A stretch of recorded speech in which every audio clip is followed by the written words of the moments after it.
So Steam has rolled out an update with something pretty big. This is something called pricing conversion tools. I am definitely not a complete expert on this by any means, so, take that as it is. This is just stuff that I'm finding out here, but basically it sounds like these conversion tools help when you are a game developer or a game publisher and you want to price your games in different parts of the world. So maybe you want your game to cost $30 in the US, cool, but how much is it going to cost in Canada or in the UK or in India or in South Africa? I mean, you name it, there are a whole bunch of different parts of the world with different currencies. How are you supposed to exactly convert that? Not just because of different currencies. Obviously, we can convert currencies, but sometimes people in different parts of the world, they earn less money or sometimes more money. So maybe your $30 game in the US is going to, mean so much to the average consumer in the US, but the equivalent of $30 US,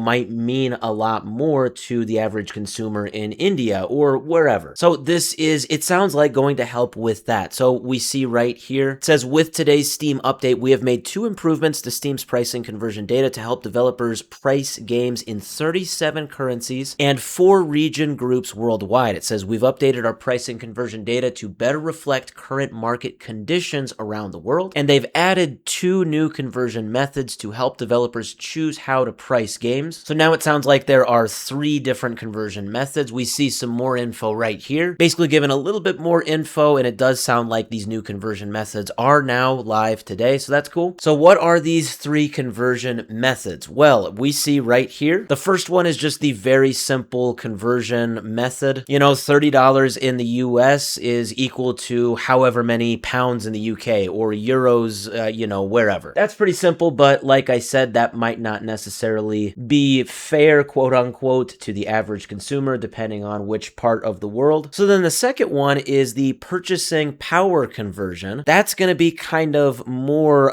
fair, I guess you would call it. Your $30 game in the US, well, when you convert it with this number 2, this purchasing power conversion, that's going to be, make this game cost whatever $30 US is to the average consumer. Make it cost however much that would be, whatever region of the world this is in. And then number 3 is kind of similar, but it sounds a lot more detailed and maybe complicated. It kind of uses a little bit of everything. Again, it uses purchasing power just like number 2, but it uses things like the expected cost of comparable entertainment goods and the exchange rate. And we see at the bottom there, it says these conversion methods are intended to help developers make informed decisions about pricing and to choose the option that best fits their goals. And really, I think this sounds good for a lot of maybe small developers. Maybe you're just like a solo developer, solo publisher. You don't really have the time and the resources to research all of these different markets throughout the world. So it sounds like this is going to be massive for helping with things like this. I think this is going to be very big and a huge game changer for smaller devs just like that.